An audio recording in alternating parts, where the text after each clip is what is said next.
इन आज हम लोग सेल के बारे में समझते हैं। जैसे एक किताब लिखा होता है, इस किताब में बहुत सारा सेंटेंस रहता है, सेंटेंस एक वर्ड से बनता है। उसी तरह जितना धरती पर लिविंग और नॉन लिविंग थिंग्स जो हैं वह एक मतलब कि बेसिक यूनिट से बना हुआ है। बेसिक है उसके बेसिक यूनिट से बना हुआ था। वो बेसिक यूनिट जो होता है खुद से काम अपना इंटरनली कर लेता है, तो उसको हम बेसिक यूनिट बोलते हैं। चाहे घर हो, कंप्यूटर हो, जो भी देखते हैं तो बेसिक यूनिट से बना हुआ है। उसी तरह से हम लोग अगर देखा जाए तो हम लोग बेसिक यूनिट हम लोग है, जिसको हम लोग बेसिक फंडामेंटल स्ट्रक्चरल है ना यूनिट ऑफ लाइफ को हम लोग बोलते हैं, सेल बोलते हैं। तो यह सबसे हम लोग की एक छोटी इकाई है और खुद काम कर लेता है। तो यह देखिए बहुत सारा हम लोग का सेल से बना, तो हम लोग जो मतलब कि यह छोटे छोटे जो पार्ट बेसिक यूनिट को हम लोग सेल बोलते हैं। हिंदी में उसको कोशिकाएं बोलते हैं।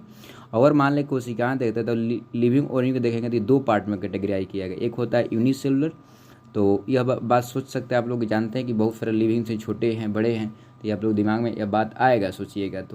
तो एक मतलब कि एक यूनिसेलुलर हो जाएगा, एक आपका मल्टी सेलुलर हो जाएगा। यूनिसेलुलर में क्या होता है कि जैसे बैक्टीरिया हो जाएगा, अमीबा हो जाएगा, है ना। तो यह मतलब कि आपका यूनिसेलुलर है। उसके बाद हम जैसे हम लोग हैं तो हम लोग में बहुत सारा सेल है, तो हम लोग मल्टी सेलुलर आ जाएगा। अब मल्टी सेलुलर में कम्प्लेक्स हम लोग सेलुलर हो जाएगा। और हम लोग क्या होता है, हम लोग के पास जो वर्क भी जटिल हो जाता है, क्योंकि सभी सेल का अलग अलग काम बढ़ जाएगा। सेल से ग्रुप मतलब कि टिश्यू बन जाता है, इस तरह बहुत कम्प्लेक्स काम हो जाता है।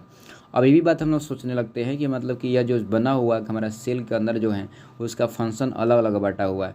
जैसे मान लें हमारा शरीर में जो जितना हम लोग शरीर में जितना सेल है, तो उसका अगर 3 मिलियन अगर हम लोगों का ट्राई मिलियन हम लोग को सेल हैं, तो उसका काम भी अलग अलग बटा है। जैसे ओव है, ओवम जो है, आप कुछ एग्जांपल दे रहे, ओवम जो है तो उसका भी अगर तो उसका स्पर्म लेगा। न्यूरॉन होगा उसका मतलब कि वो न्यूरॉन का अपना इन्फॉर्मेशन लेगा। और उसके बाद रेड ब्लड जो सेल है, तो रेड ब्लड के देखते तीनों का साइज जो है ना हम लोग का ही हम इंसाने में का है, परंतु इसका तीनों का शेप और साइज फंक्शन के आधार पर बांटा गया कि इसका स्ट्रक्चर कैसा होगा, शेप और साइज कैसा होगा, उसको फंक्शन के आधार पर बांट दिया गया है।